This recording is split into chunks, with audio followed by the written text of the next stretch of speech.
to ancientherbalcare.com for all your skincare needs. That's ancientherbalcare.com. Link is at the top line of the description. Take us back to your time at Cash Money. How was that for you? And over the years, a lot of people, talk down on doing business with Birdman. So talk about that and doing business with Birdman. Business with Birdman for me was incredible. I don't know why it was bad for other people. I think he made a lot of people a lot of money. I think they made a lot of money with him. The number one thing I always say I took from Cash Money is work ethic. I've been around a lot of people in this business and don't nobody work as hard as Cash Money Records. Like Birdman and Lil Wayne, work ethic is unbelievable. And what they teach you there is the work ethic. It's a very, get out in these fields and get it done. You know what I'm saying? Get out in the field. They working. They not fucking around. They not taking days off. If there's 365 days in a year, they probably work at 340 of them motherfuckers. So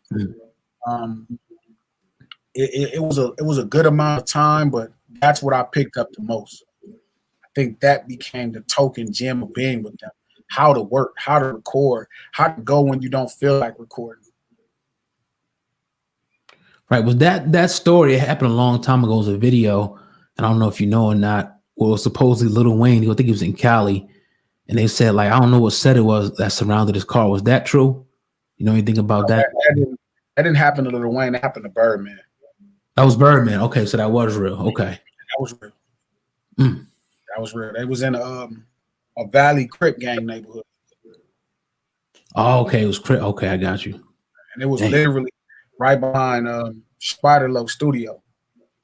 So a lot of Crips hung right there, and it was always a certain feel that Crips had about them because, it's cripping and blood. You know what I'm saying? It's like, what are you really representing? So it's only a matter of time for all of that stuff kind of come around to see what you're really about.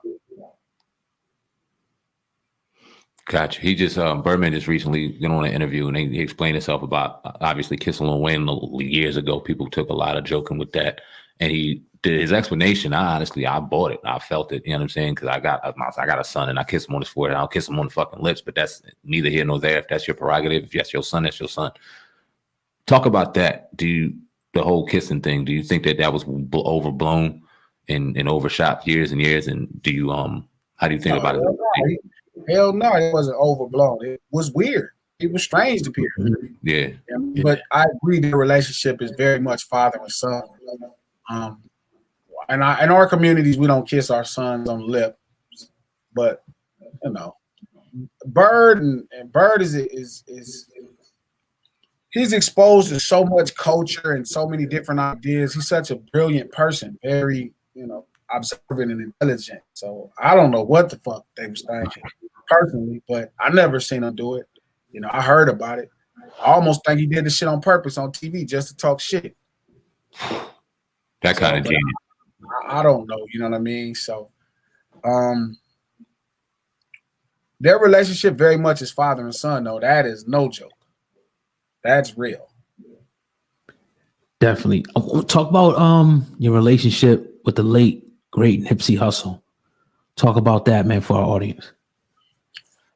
And Nip was like, we put out our first mixtapes the same year. White Lightning and Slauson Boy came out the same year. We linked up probably 2007. Okay. At that time, they were still hustling. That shopping center was called, one of the stores was called Slauson Tees. And it was all these different, it was a burger stand in there, different businesses in there. And we chopped it on the phone, and I went over there. I jumped out of there. He had about 10, 15 of his homies, and I jumped out the Bentley solo. And from then on, we just always built. We always built. It was always a pure relationship. I always supported everything he did. He tried to get me into marketing a lot earlier in my career, and I didn't listen like a jackass. Mm-hmm. Like Top Dog from TDE tried to get me into blogs early, and I didn't listen. Mm-hmm. I've been around Nip for some high points and low points in his career. You know what I'm saying? So He was a good dude, man. He was a really special person, and I can't stress that enough. I'm just sad he didn't get to see the love that he's getting now. He deserved to see it. Definitely. We went out there 2019. I think we were out there for the BET Awards, and we wanted to obviously go check out Nipsey's spot, and we went out there on Crenshaw and Slauson and checked it out. And it was funny because I spent some time in Los Angeles years before, on the good side of Los Angeles and the bad side of Los Angeles. So when my cuz went out there with me, I was showing him little things, and he was like, "Man, I don't really feel the culture out here." I was like, "That's because we ain't went down in the motherfucking neighborhoods yet, because that's where the culture is. All this shit, the glitz and the glamour, that's fake. You got to go into the neighborhoods to feel the culture." And as soon as we got out the car, we felt that shit under our toes. It was real. Talk about I'm glad you said that. Yeah, go ahead. Do your thing, bro. No, hold that thought. But back to the point I was saying, the culture, hip hop is where poor people are. Or hip hop is where poor people are and oppressed people are. That's why when you somewhere you in LA and you ain't feeling, so when I'm saying certain artists isn't hip hop, is because they're probably lacking those things. You know what I'm saying? That's why you don't feel culture from them. But that's very much true. When you in certain places in LA, you be like, this don't feel like LA. But you come where poor people are, feel me? You start seeing that culture you talk about. I'm sorry I didn't cut you off. I just wanted to make sure we made that point. No. Do your thing, bro. And that's what I was just wanting to talk to you about is the culture of LA, because it is different. It's very different. And people get this different perception when you are in those little glitz and glamour and the fakeness. And then when you get down into the neighborhoods, and I think that's something that Nipsey kind of incorporated and engulfed in him. And when he passed away, we felt that shit across the nation. Like we all the way in Atlantic City, New Jersey, and we felt it out here. You know what I'm saying? So definitely appreciate him. I want to transition to culture vultures though, because you said that early on. We were talking about culture a lot, and we were going to talk about it on the podcast. We didn't get a chance to, but Bootsy selling his independent movie, independent documentary, he's doing real well.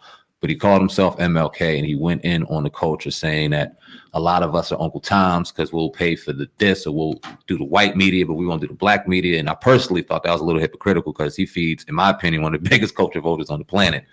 It's neither here nor there. Talk about how we perceive culture vultures. I don't know if you've seen either Adam 22 and the whole situation with him. He had some white boys and his stuff saying nigga all over the place. It's going on everywhere.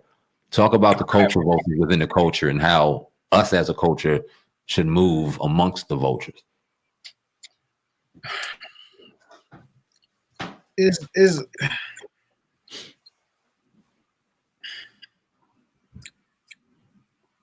like I had a dope conversation with Crazy Legs from the Bronx, right?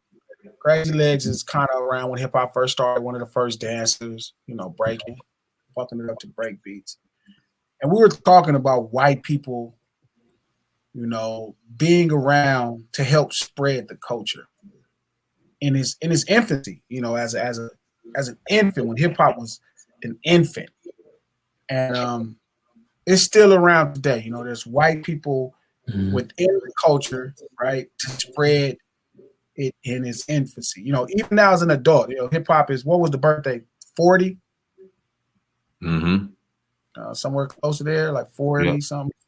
So it's still white people around to help spread it. And just like the initial ones, obviously they're doing it to be a part of the value, to take advantage of the value of it, to make money from it.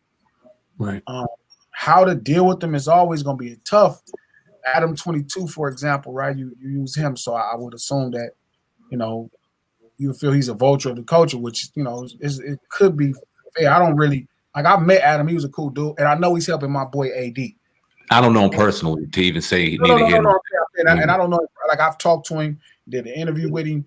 He seemed like an all right guy. You know what I mean? Vlad, I've been knowing Vlad for years. All of these white guys within this culture, around this culture, obviously doing business with it.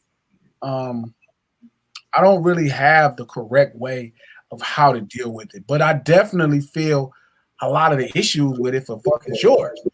And I know some, like I know Vlad. I took Vlad to my neighborhood when he first started. You know what I'm saying? And me and Vlad was A1. You know what I'm saying? We always been okay, but it's a tough out, man.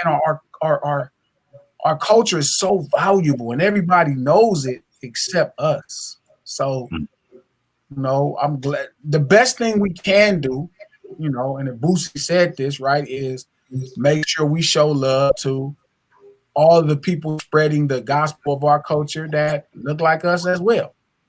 I don't know if it's about them as much as it's the decisions we're making for each other. Yeah. Because trying to figure out exactly. Listen, ain't nobody fucking with hip hop that don't look like us without trying to make no money. And then people like us trying to make money as well because we're a part of it. So it's a tough out, and I don't have the right answer. You know what I'm saying? But I definitely feel like those same people, long as Boosie is gonna come do Hip Hop Uncensored, if Boosie can do Hip Hop Uncensored, if Boosie is gonna do all the the other people that's within the cultures, platform, cool. You feel me? Do whatever you want to do, and that. I just don't want to see you just on one of theirs. Facts, and it don't even necessarily have to be this one in particular. Just feed the culture too. Yeah, feed the culture. There you go. Hashtag. Keep that. That's word. Yeah, that's you right there. Bro, nothing else. Feed the culture too, bro. That's it. I don't know what else you feed. Feed the culture as well. Yes, sir.